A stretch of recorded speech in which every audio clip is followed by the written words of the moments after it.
सरकार तो हुक्म कोशिश कर रहे जो हुक्म में तमील हो जाए। सरकार का एक मलंग ना मिस में तमार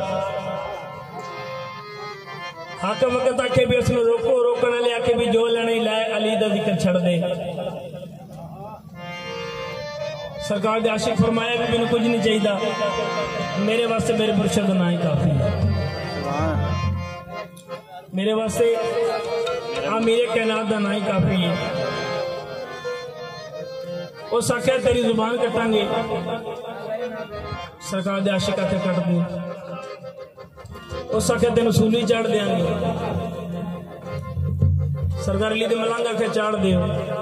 इन्हें जुबान कटी, सूली भी चाड़िया, कटी हुई जुबान चुके लफज जारी ने।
फरमान है कि मेरे वीर अली का चेहरा वेखना इबादत है। हदीस है सरकार अली का चेहरा वेखना इबादत है।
सरकार फरमाया कि 1.25 लाख पारा करो ताकि यकीन हो जाए कि कल ऐलान नहीं होया। सरकार ने 1.25 लाख के मजमे फरमाया मन कुंत मौला फहाद अली मौला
Thank you.